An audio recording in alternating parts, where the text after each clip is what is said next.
C'est comme quelque chose d'une boule noire qui vient ici, qui vous prend et qui dit allez, retiens-toi. Et en fait, c'est plus fort que toi, vous avez besoin de prendre ce verre. Et donc, vous allez prendre ce verre, vous allez le boire et vous allez appeler d'autres verres qui vont continuer pendant toute la soirée.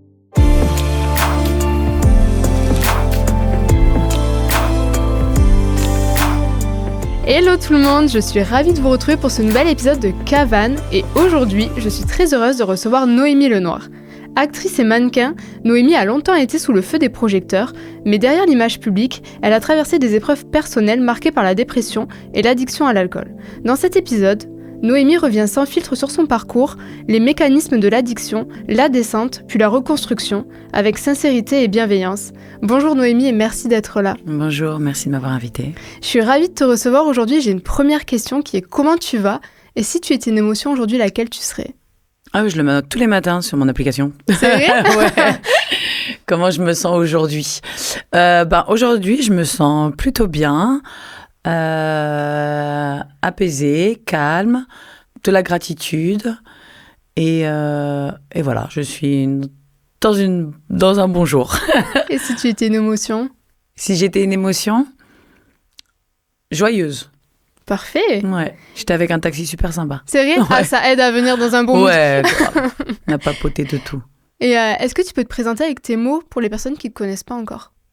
Comme un casting de cinéma, Vraiment, pas cinéma, comme tu de le mannequin. souhaites. Alors, je m'appelle Noémie Lenoir, j'ai 46 ans, j'habite à Paris, j'ai grandi à Gif-sur-Yvette, en banlieue, dans le 91, et je suis née aux Ulysses, et j'ai commencé le mannequinat à 15 ans, donc ça, c'est plus quelques mots, là, je raconte ma vie. Vas-y. C'était la question d'après. Donc... J'ai commencé le mannequinat, j'avais 15 ans. Et aujourd'hui, j'ai fait mes 30 ans de carrière. Et voilà, quoi. Même si je dis que j'ai 46 ans, mais j'ai vraiment commencé... j'ai signé à 15 ans et j'ai vraiment commencé à 16 ans. Et est-ce que tu as des moments un peu marquants dans ta carrière ? J'en ai tellement, des moments marquants, des échanges avec des superbes personnes, des voyages incroyables, des défilés incroyables, des robes incroyables. Et à un moment, j'ai vraiment eu de la chance de tomber sur cette génération, dans la mode. Et justement, derrière les sourires et les paillettes, il y a parfois des failles invisibles qu'on n'ose pas montrer. On connaît ton parcours public, mais beaucoup moins ce que tu as pu traverser personnellement. À quoi ressemblait ton quotidien à cette période où tout semblait briller de l'extérieur ? Alors, j'ai commencé à 15 ans, donc pas d'adolescence. Mais tout a commencé à basculer quand j'ai commencé à prendre mon premier verre d'alcool, où là, j'ai commencé à avoir un manque de confiance en moi. Les traumas du passé sont un peu revenus en surface à cause de cette addiction. Et puis, j'étais mal entourée. J'avais pas des personnes qui me tiraient vers le haut. Et puis, après, il y a eu cette descente aux enfers en 2010-2012. Bon, ça a été un peu partout dans la toile. Il n'y avait pas encore les réseaux sociaux, donc ça sortait beaucoup dans la presse. Malgré tout, la presse, je ne l'ai pas trouvée... horrible avec moi, je les ai trouvés plutôt bienveillants, même si j'avais pas envie que ça soit déballé dans la presse. Et après ça, il a fallu me reconstruire, il a fallu comprendre qui j'étais, m'aimer et accepter plein de failles chez moi. Et voilà, et me reconstruire et aujourd'hui être face à vous et pouvoir accompagner grâce à Libertad des personnes dans l'addiction, des femmes, des hommes, et en pouvoir libérer la parole sur ce fléau qui est l'alcool. Donc pour moi, je suis fière de moi.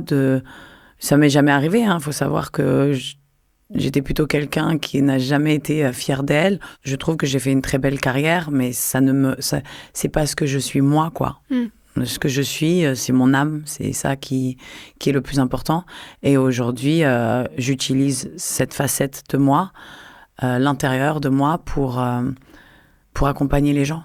Ouais, parce qu'on a tous une âme en nous et on a tous des mal-être. Il n'y a pas que moi, il y a on va dire 95% de la population, parce que les 5%, je ne les connais pas, ceux qui vont bien à 100%. Parce qu'on peut être... je connais des gens très, très riches et très, très malheureux. Donc, j'ai compris que c'est pas tout ça, c'est pas les paillettes, c'est pas l'argent. C'est vraiment s'aimer, être bien entouré, avoir une famille soudée. Et puis, se construire, qui fait qu'on peut être heureux. Mais je ne crois pas au bonheur, 100% bonheur tous les jours, ça n'existe pas. Non, puis il faut connaître finalement d'être un peu plus malheureux pour apprécier les moments de bonheur aussi. Oui, c'est exactement ça. Moi, tous les soirs, j'ai cette habitude, avec ma marraine, d'écrire 10 gratitudes tous les jours. Et même si j'ai pas envie, il faut que je trouve n'importe quoi. Voilà, ce bouquet de fleurs, je le trouve beau, bah, je vais le marquer ce soir, ce bouquet de fleurs, je l'ai trouvé beau. Et il m'a donné le sourire et il m'a ramené un peu de bon en moi, quoi. Et justement, tu parlais de la fierté sur ta carrière que tu as très bien réussi. Est-ce que ça te donnait l'impression qu'on attendait toujours que tu sois parfaite et que du coup, tu n'avais pas forcément le droit d'aller mal ? Alors, je pense que c'est la société qui veut ça. C'est pas mon métier qui veut ça. Je pense que c'est quand vous utilisez votre image physique, on veut que vous soyez parfaite physiquement. Mais est-ce qu'on s'intéresse vraiment à la personne qui est à l'intérieur ? On critique tout le temps les célébrités, on dit ouais ça va, c'est bon, t'as de la chance et tout, mais personne connaît la vie de l'autre, donc on n'est pas Dieu pour juger l'autre en face de nous. Je pense qu'il y a beaucoup de gens qui devraient nettoyer devant leur porte avant d'aller juger son voisin, parce que j'entendais la dernière fois au restaurant quelqu'un où j'étais avec mon ami, on était en train d'organiser, une célébration pour le mariage d'une amie. Et pendant 2 heures, il parlait fort et il se plaignait de tout. Des Français, de la politique, de tout. Et j'étais là pendant 2 heures à entendre ce qu'il disait. Et je me disais, mais mec... Est-ce que tu te rends compte que t'es chiant et qu'en fait, c'est peut-être toi le problème, parce que tous les gens dont tu parles, tu les critiques, mais est-ce que ça va te faire avancer, toi, de critiquer les autres ? Moi, c'est comme dans les relations amoureuses. Aujourd'hui, par exemple, j'ai encore appris quelque chose sur moi avec une relation. C'est ce que je ne veux plus. Et que ça soit une relation d'1 mois, de 2 ans, de 3 ans, de 4 ans... j'ai une amie qui est coach de santé qui s'appelle Stéphanie Sina qui a des paroles sensées sur ça, et donc on peut toujours apprendre d'une relation, et dans la vie c'est ça en fait, c'est apprendre de l'autre. Et aussi ne pas se mettre dans des spirales un peu négatives et du coup voir tout en noir et en fait tout devient négatif et parfois ça empiète sur les autres en plus. Exactement comme tu disais, tu as de la négativité pendant 2 heures de la personne à côté de toi et finalement tu termines ta soirée, t'es limite toi-même négatif du coup. Je pense que le mental a un rôle très important dans qui on est. Pour arrêter de boire, c'est sûr qu'il faut un mental. Parce que on ne s'arrête pas comme ça du jour au lendemain. Mais c'est aussi, pour plein de choses, mais c'est aussi la façon d'être, la façon de vouloir changer. D'arrêter de faire de la médisance. Moi, je sais plus, je crois que je l'avais dit déjà dans une émission, mais avec mon fils, on avait fait un jeu où on devait remplir un bol de 5 €. Donc lui... il avait son argent de poche qu'il économise, parce que c'est un picsou, mon fils. Et en fait, j'ai perdu face à lui. Parce que il devait avoir 6 ans, donc c'était il y a 10 ans. Et je me suis dit, merde, quoi. Mais regarde-toi, Noémie, avant, au lieu de faire de la médisance sur les autres. Et donc, c'était un travail sur moi de plus faire de médisance. Et aujourd'hui, dès que je fais une médisance, je suis là, oh non! Mais c'est drôle parce que j'ai rencontré Alexandra Rosenfeld aussi sur le podcast et elle tient exactement le même discours où elle dit même dès qu'elle se surprend à dire quelque chose de négatif, de suite elle va dire quelque chose de positif, un peu pour effacer et se remettre dans une bonne dynamique. Mais c'est le travail que n'importe quel coach de santé ou psy ou tout ça ou ou de la médecine, par exemple de la méditation ou tout ça, où on va vous dire d'avoir des pensées positives, de vous regarder face au miroir et de vous dire, et pas vous dire « Ah putain, je suis moche aujourd'hui », mais se dire « Ouais, ça va, t'es belle aujourd'hui, vas-y. Oui, t'es intelligente. » Vous savez, il y a toujours ce truc sur les mannequins, sois belle et tais-toi, c'est un porte-manteau, qu'est-ce qu'elle est bête celle-là, alors elle devrait se la fermer. Et à force d'entendre ça, on commence aussi à se croire bête. Et moi, pendant des années, j'ai cru que j'étais bête. Et aujourd'hui, je dis non, en fait, je suis intelligente, j'ai mon intelligence. D'accord ? C'est peut-être pas celle qui plaît à tout le monde, mais j'ai mon intelligence. Et chacun a son intelligence. Et ma mère, la dernière fois, elle me dit « Ah, mais cette femme, elle est super intelligente. » Je fais « Non, maman, elle est cultivée. Toi, t'as l'intelligence de rue, t'as arrêté l'école à 12 ans, mais par contre, on te met au milieu d'un désert, tu vas savoir te débrouiller. » Il y a des gens, ils vont pas savoir se débrouiller. Donc, il y a plusieurs formes d'intelligence, moi, je trouve. Voilà, et c'est pas parce que on a fait Sciences Po ou des trucs comme ça qu'on est plus intelligente que celui qui a fait BEP secrétariat comme moi. En fait. C'est vraiment deux formes d'intelligence différentes. Je pense celle un peu de la vie, de l'ouverture aux autres et de la curiosité aussi. Je pense qu'on peut être curieux et pas avoir de diplôme, mais tout aussi... Et qui dit que j'aurais pas pu avoir Sciences Po aussi. Exactement. C'est juste parce que j'étais dans un environnement où on m'a mis à l'époque avec 40 filles dans le secrétariat, comme on allait me mettre en comptabilité à l'époque. C'était un peu la mode de faire ça. Mais qui dit que sur les 40 filles aussi... de ma classe au lycée à Poincaré, il n'y a pas 20 filles qui auraient pu, 20 femmes qui auraient pu être femmes d'affaires. Mais on n'a pas laissé l'opportunité parce que, et là, c'est aussi visé aux élites. Et la tranche, les gens de la banlieue, ils se disent pas, bah, moi, ça va être possible. Ben si, en fait, c'est possible. Oui, c'est le problème de mettre un peu dans des cases et finalement on se bride tout seul parce que la société nous renvoie un peu l'image que bah, tu pourras pas le faire alors que si, enfin teste et peut-être que si. Tout à fait. Complètement. Et du coup, pour revenir un peu sur ton addiction, est-ce que tu te souviens du moment où l'alcool est entré dans ta vie et comment on en arrive finalement peu à peu à tomber dans ce refuge-là ? C'est le jour où j'ai cru que de boire allait... me désinhiber ou m'émanciper et que j'allais être drôle, fun. Et ça arrivé très tôt. C'est limite par manque de confiance en toi parce qu'on t'a tellement dit que t'étais qu'une enveloppe corporelle finalement. Alors j'aime pas mettre la faute sur les autres à dire que j'étais parce que c'est vraiment moi qui ai changé mon mental. Dans l'alcoolisme, on a un truc, on trouve toujours que c'est la faute des autres. Et aujourd'hui, je veux dire, c'est aussi de ma faute parce que j'ai manqué à un moment de respecter mon âme. Et ce qu'on m'a offert, enfin moi j'y crois en Dieu, donc ce que j'ai. Et il y a une chanson qui dit « Mettre son âme au diable ».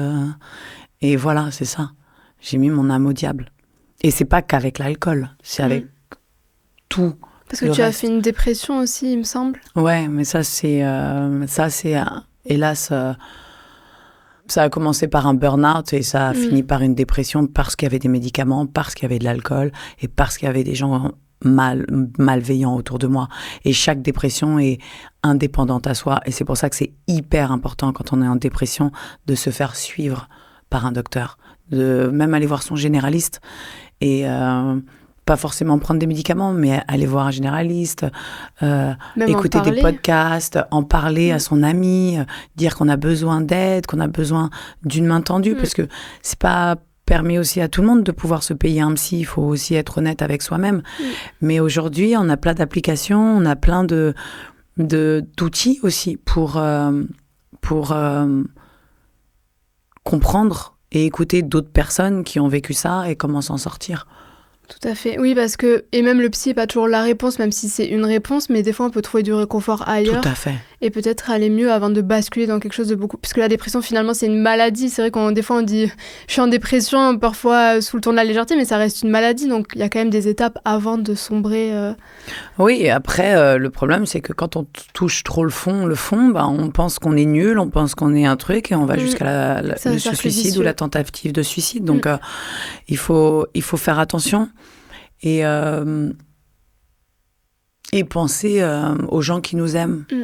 Parce qu'on a toujours tendance en dépression de dire que personne nous aime, mais c'est complexe, quoi, la dépression. Ouais, c'est complexe. Et c'est la dépression qui t'a poussé à chercher du réconfort dans l'alcool ou c'est plutôt l'inverse, c'est l'alcool qui... Ah oui, c'est l'alcool qui finalement a fait... Ouais, c'est un tout, hein. C'est, comme je te disais, hein, c'est le mélange de l'alcool, des médicaments, et puis je travaillais énormément et j'étais mal entourée. Donc ça peut arriver à n'importe qui, à n'importe quand, n'importe quel moment, on s'y attend pas, et flash, on perd un emploi, on a son grand-père qui meurt, son père qui meurt, son chien qui meurt. Même des fois, sans élément particulier, c'est juste même une accumulation. On a l'impression que tout va bien, et finalement, d'un coup, on décroche. Ouais.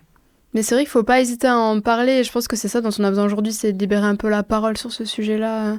On a encore un peu honte. Je ne sais pas, toi, si tu ressentais de la honte à ce moment-là et si tu avais honte d'en parler autour de toi. De toute façon, on ne m'aurait pas écouté à ce moment-là. Hein, vu comment j'étais entourée, c'était plutôt des gens qui me tiraient vers le bas. Donc, c'est pas à eux que j'allais parler de... J'étais en dépression. Et normalement, un être bienveillant qui est autour de vous et qui me voit dans l'état dans lequel je suis... Il me dit, Noémie, il faut que tu t'aides.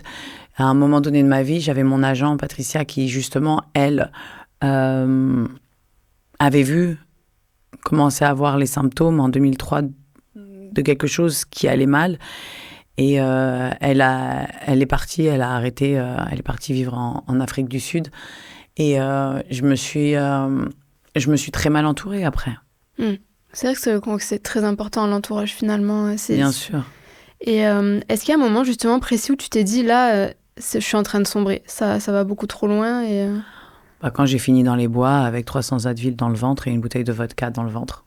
Parce que du coup, t'as été jusqu'à... C'était une tentative de suicide, t'as été jusqu'à la tentative de suicide. Oui, j'ai été 2 fois jusqu'à la tentative de suicide. Ouais. Et justement, on l'a dit, l'addiction, c'est pas forcément un manque de volonté. Et en fait, c'est une maladie. Enfin, c'est un peu comme la dépression, c'est aussi une maladie. Parce que des fois, on a l'impression de dire « Ah, mais arrête de boire, c'est bon, c'est juste... » Ou même c'est un plaisir de boire. C'est ce que je dis dans ma conférence, d'ailleurs. C'est bon, arrête de boire.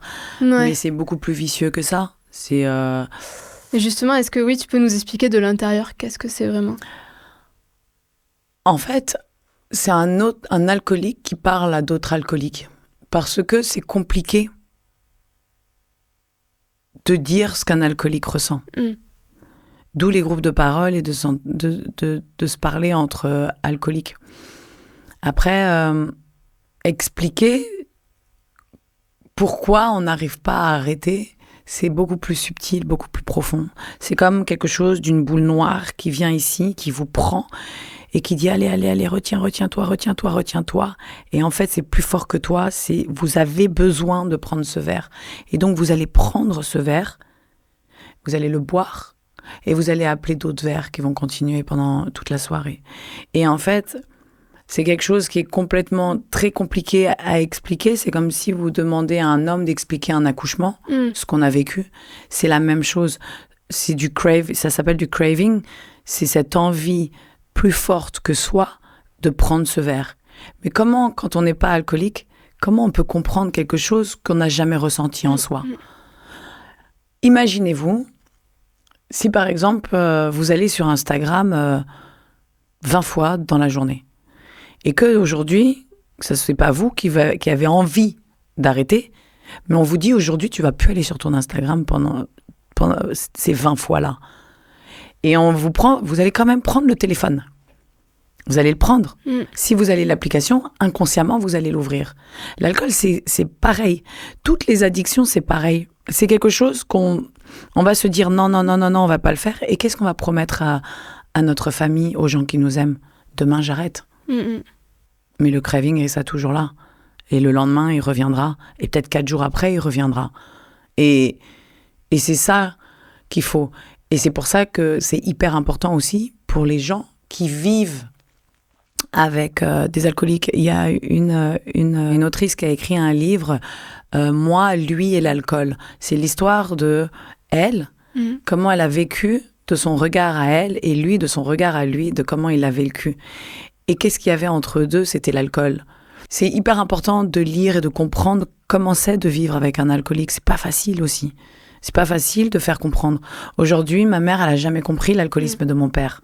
Et aujourd'hui, je suis sa fille, elle comprend le mien. Parce que j'en parle, parce que je lui dis ce que je ressentais, ce que j'ai ressenti et ce que mon père a ressenti.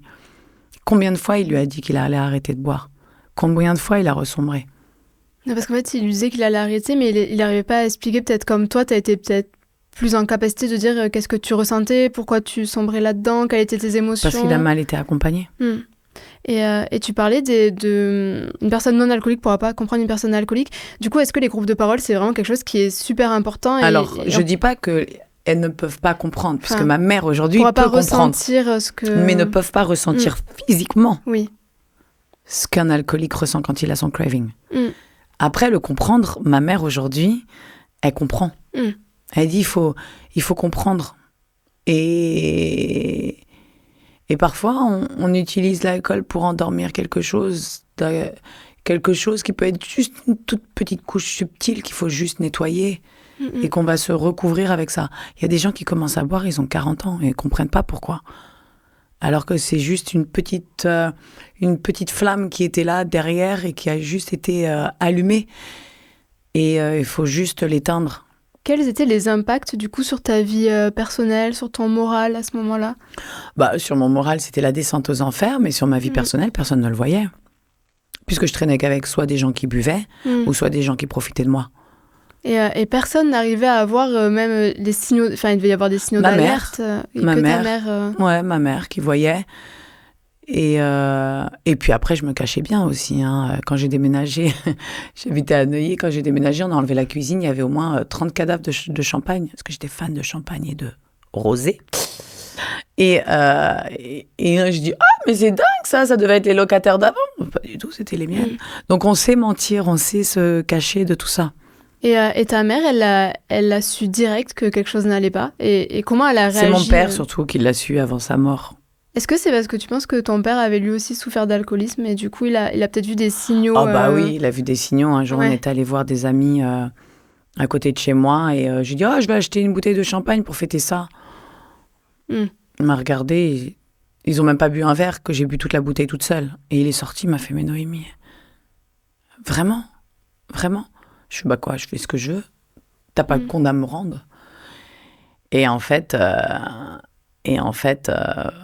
a été ça. Sur mon moral, c'est sûr qu'on devient tellement colérique quand on boit. On peut être la personne la plus joyeuse. Le lendemain de cuite, on va avoir plein de colère. On est aigri, c'est toujours la faute des autres, c'est jamais la faute de soi.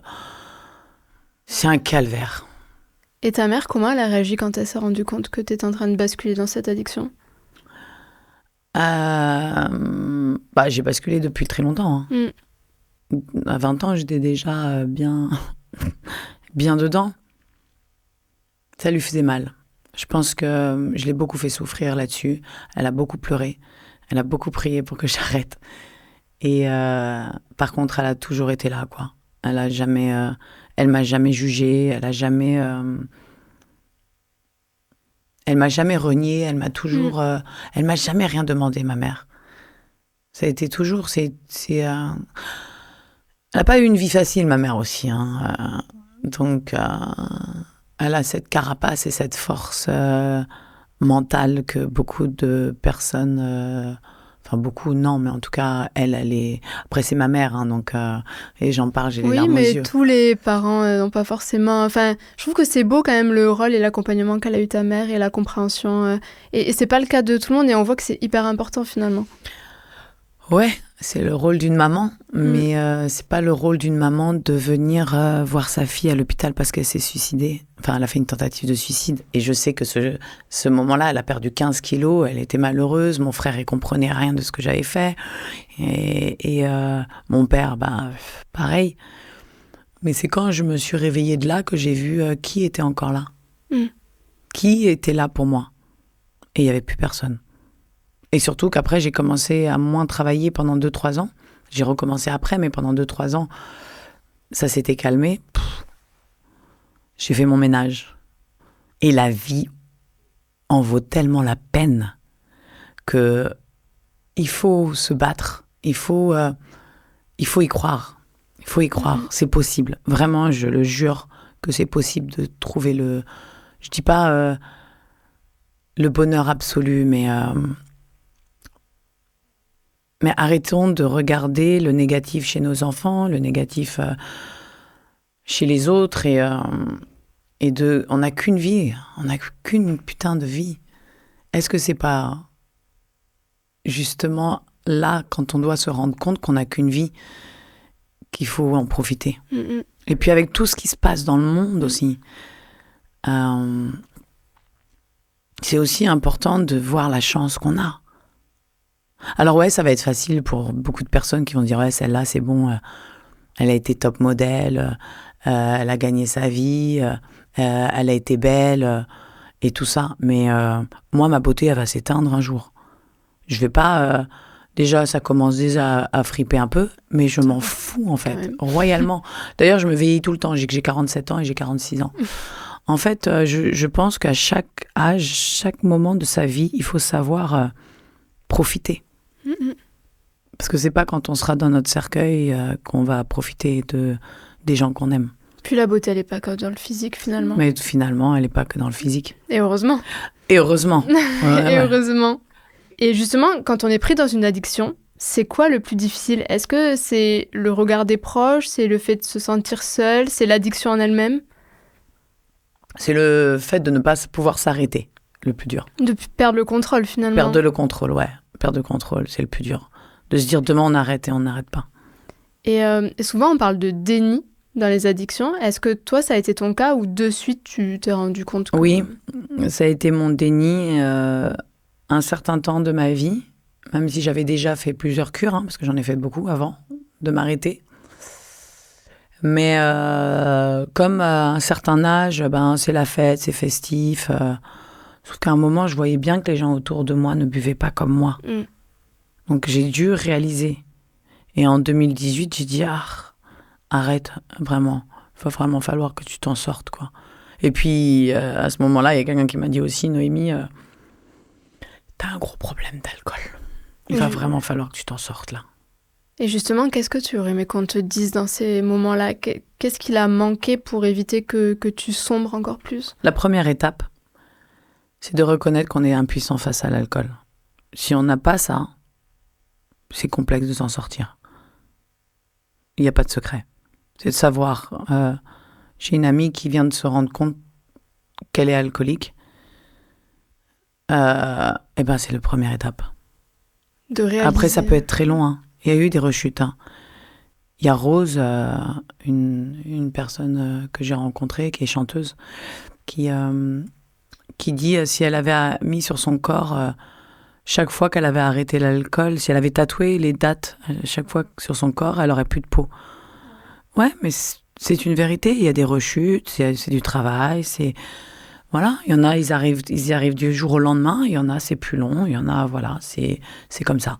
Mais c'est bien de le dire qu'il y a des rechutes parce que ça évite de culpabiliser. Je pense qu'il y en a qui se disent finalement, j'y arriverai jamais, je fais que rechuter. J'ai fait une émission où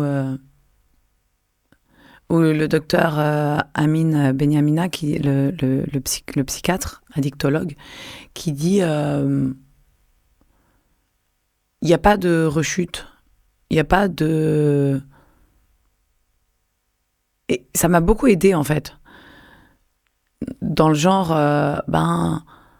non, soulage-toi quand même. Parce que j'avais rebu une coupe de champagne il y a quelque temps, et il y a des gens qui peuvent continuer à boire, sans rentrer dans les excès. Et il disait, il ne faut pas mettre la pression aux gens, en fait. Il ne faut pas mettre la pression aux gens. Et un jour, oui, si on y croit, et moi, par exemple, je dois être abstinente. Il y en a plein qui doivent être abstinents. Et parce que j'ai décidé. Parce que j'ai essayé plusieurs fois de recommencer. Plusieurs fois, j'ai ressombré. J'appelle ça ressombrer. Mais la dernière fois, j'ai bu deux coupes de champagne, une coupe ou deux, et j'ai dit, j'ai ressombré. Et il m'a dit, non, t'as pas ressombré. Et ça m'a fait du bien d'entendre ça. Ça t'a déculpabilisé? Ça m'a déculpabilisé de ouf. Puis ça doit mettre la pression aussi de se dire, mince, je viens de boire 2 coupes de champagne, est-ce que ça veut dire que je suis repartie dans ce cycle infernal? Mais par contre, moi, j'ai décidé, pour moi, de reprendre mon travail.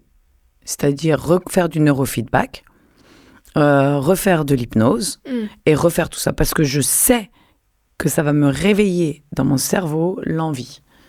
Et est-ce que tu as une crainte justement par rapport à ça? Est-ce que c'est... Non. T'y penses pas? Non, grâce à des docteurs comme Dr Carilla ou plein d'autres qui parlent de ça, justement, non, j'ai pas de crainte parce que je sais que je suis entourée aujourd'hui. Et qu'est-ce qui t'a donné la force d'en parler publiquement? Parce que c'est pas non plus un sujet facile. Parce que justement,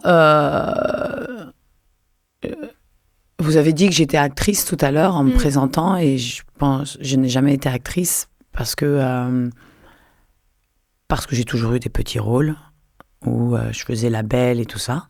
Après, j'ai eu mon métier de mannequinat pendant 30 ans et aujourd'hui, j'avais envie d'aider les gens et en étant patiente experte, c'est-à-dire de parler de ce que j'ai vécu pour pouvoir accompagner les gens et pour pouvoir faire des conférences et en parler dans le monde entier. Et c'est ça maintenant qui me motive. Voilà. Et la preuve, ça a fait bouger déjà. Parce que mon petit podcast que j'ai fait, ça a commencé à en parler. Et maintenant, je trouve, peut-être parce que j'en parle tout le temps, mais en tous les cas, je trouve qu'on en parle, ça y est. Parce que patient expert, est-ce que c'est comme les pères aidants? C'est comme ça, oui. Ok, donc c'est des personnes qui s'en sont sorties, qui vont venir accompagner d'autres personnes. Qui vont venir accompagner d'autres personnes. Alors moi, j'utilise une autre méthode qui s'appelle... moi, je fais des parcours de soins avec les clients. C'est-à-dire que je vais les envoyer, comme j'avais fait à Ashford en Angleterre, c'est comme ça que je me suis arrêtée, à aller voir différents praticiens. Donc ça peut être de l'hypnose, du neurofeedback, de l'équithérapie, c'est avec les chevaux, de l'art-thérapie, un addictologue. Bon, ça fait presque 13 ans que je fais une psychanalyse, donc voilà. Mais pour mettre au-dessus, ça c'est la base, et au-dessus de ça, je mets toutes ces méthodes. Et je fais des parcours de soins pour les gens où ils vont voir ces différents praticiens pour être accompagnés. C'est en fait comment on appelle ça une équipe pluridisciplinaire, voilà, qui accompagne les personnes. Parce que je pense qu'il faut vraiment être accompagné dans tous les sens de la maladie. Et est-ce que justement, c'est le fait d'être accompagné par tous ces experts qui t'a permis de t'en sortir? Et du coup, j'imagine que tu as vu un psy. Est-ce qu'il y a d'autres experts que tu as rencontrés? Mon psy, j'ai commencé après, en 2011. Ok. Où j'ai eu de la chance de tomber sur lui. Avant lui, j'en avais fait 4-5. Vous voyez, donc faut pas désespérer. et j'avais commencé déjà à faire ce nettoyage. Puis après, je suis tombée enceinte. Donc je suis tombée enceinte, comme avec mon fils, pas du tout envie de boire.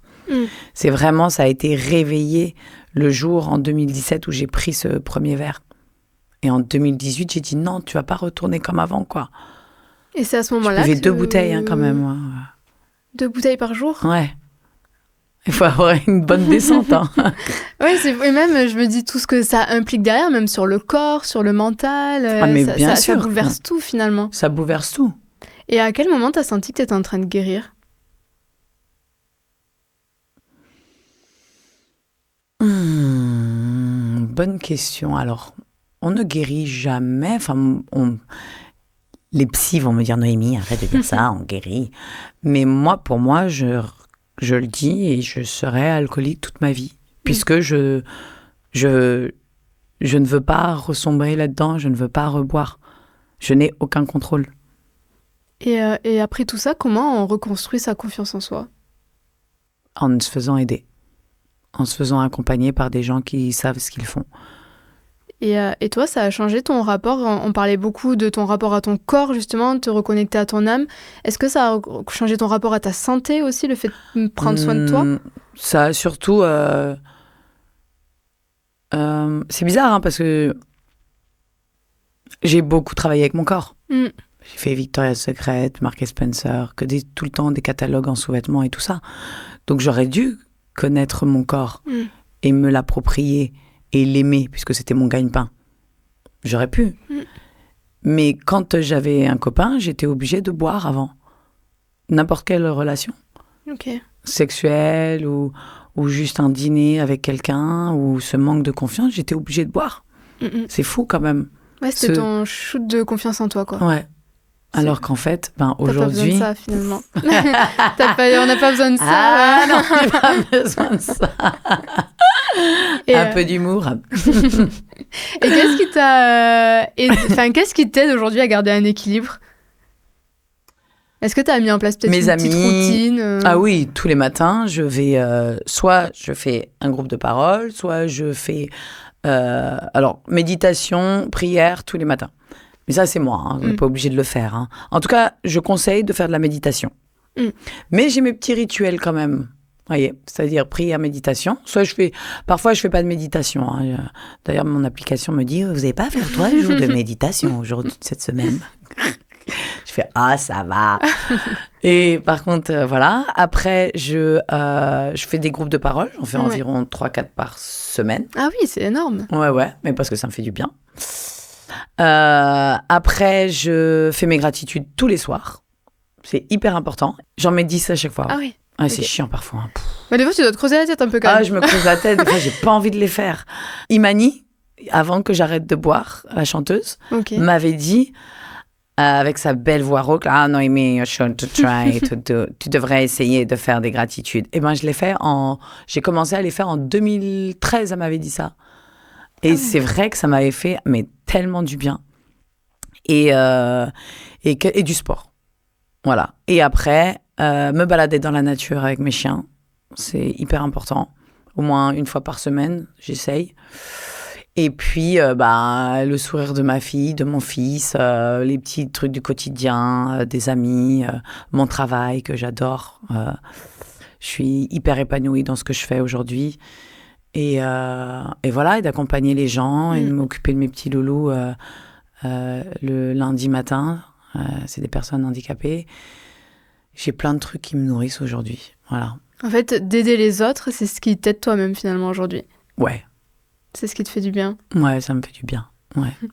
Et si tu pouvais parler à la Noémie d'il y a quelques années, t'aimerais lui dire quoi ? Ça va aller. Tu vas t'en sortir ? Tu vas t'en sortir, ça va aller. Et un jeune qui nous écoute et qui se sent piégé dans une addiction, il a l'impression qu'il ne pourra jamais s'en sortir. Qu'est-ce que tu lui conseillerais et qu'est-ce que tu lui dirais ? Si tu peux en parler à tes parents, parle-en à tes parents. Si tu penses qu'ils peuvent te comprendre, parle-en. Sinon, je pense qu'il faut aller voir un prof. Il faut aller voir la directrice de son collège, de son université, enfin n'importe qui. En tous les cas, quelqu'un qui peut comprendre, et ça peut ne pas fonctionner avec la première personne, mais ça peut fonctionner avec la deuxième ou la troisième. Ou se tourner vers des associations. En tous les cas, savoir qu'ils ne sont pas seuls et qu'il y a des très bons pédopsychiatres pour les enfants, parce que ça peut commencer très tôt, l'addiction. L'addiction au téléphone, l'addiction et tout ça. Et comment se rendre compte qu'on a une addiction, c'est de voir si on peut s'en passer. Tout simplement, finalement. Tout simplement, finalement. Et est-ce que tu connais des associations, par hasard, qui... Il y en a plein. Il faut... déjà, quand on va sur le site de l'État, il y a plein d'associations qui nous disent comment se faire accompagner dans des groupes de parole et tout ça. Aller voir aussi un psychiatre addictologue pour lui demander, lui dire qui je peux aller voir. Et puis voilà, il faut faire attention aux charlatans. Moi, j'ai créé Liberta, mais je ne m'occupe pas en dessous de 18 ans parce que je pense qu'à un moment, c'est aussi complexe d'être un ado. Mais voilà, il y en a plein. Il y en a plein. Et justement, tu peux nous en dire plus sur ce que tu as créé ? C'est comme je disais, Liberta, c'est une société qui je fais 3 rendez-vous avec la personne. Après, au 2e rendez-vous, il faut vraiment qu'il dise s'il a envie d'être accompagné. Et moi, après, je les dirige vers les différents praticiens qui ont fonctionné sur moi. Et tu fais toutes les addictions ou uniquement l'alcool ? Alors, Dr Carella dira que quand on fait une addiction, on fait toutes les addictions. Donc, tous les praticiens font toutes les addictions. Elles ont toutes les mêmes mécanismes, finalement ? Peu importe l'addiction ? Ça dépend de la personne, comment elle est. Si, par exemple, j'ai quelqu'un qui n'arrive pas à lâcher prise, je ne vais pas lui faire de l'hypnose. Si j'ai quelqu'un qui a beaucoup de trop pensé, je vais lui faire du neurofeedback pour lui remettre un temps de concentration beaucoup plus long. Ça dépend. Mais il y a plein de méthodes pour piéger le cerveau. Hein. Okay. L'auriculothérapie, c'est extraordinaire. Et en fait, finalement, ce qui est important, c'est pas forcément l'addiction, mais c'est la personne en elle-même. Par exemple, pour voir le traitement le plus adapté, en fait, ça va plus être la personne que l'addiction en elle-même. Exactement, c'est plutôt la personne en elle-même. Et chaque individu est, propre à lui-même. Okay. Tous les grands addictologues vous diront que ça dépend de la personne. Merci beaucoup Noémie, en tout cas c'était hyper intéressant. On arrive déjà à la fin de cette discussion. Du coup on a le traditionnel blind test feeling. Est-ce que tu aurais un livre ou un film qui t'a fait pleurer? Oui. Là je viens de finir Aime-moi Clara. Et là, je suis en train de lire un truc hyper léger, mais voilà, femme de ménage. Ah oui, faut que je me l'achète celui-là. Il y a le film qui sort là. Ah oui? Ouais. Alors, moi, j'aime bien regarder des livres et après. Voilà. Et comme tout le monde m'en parlait de ce livre, j'ai été l'acheter. Donc là, je suis qu'à ma 20e page parce que j'ai commencé. Ah oui, c'est récent. Et je suis en train de lire aussi parce que j'aime bien lire 2 trucs en même temps, un plus sérieux et un pour m'évader un peu, pour m'endormir surtout. Lui, moi et l'alcool. Ok. Ouais. Il doit être intéressant celui-là. Ouais, il est super. Et un petit plaisir simple qui te fait du bien. Aller me balader dans la forêt. J'aime beaucoup. La dernière fois que tu as été très heureuse? Ce matin, en faisant un câlin à ma fille. Quelque chose qui te met en colère? L'hypocrisie, la méchanceté, ça peut me rendre ouf. Mais vraiment je ne comprends pas, j'y arrive pas, ça peut me rendre vraiment méchante aussi du coup. Et une musique qui te met de bonne humeur? Waouh. J'adore écouter du funk dans ma voiture à fond. Kool and the Gang, voilà. C'est le rythme qui met de bonne humeur finalement. Ouais, j'en ai plein en fait. C'est vraiment, j'écoute de tout. Mais on va mettre de la funk à fond dans ma voiture quand même. Eh bien, parfait, merci beaucoup Noémie. Merci à toi.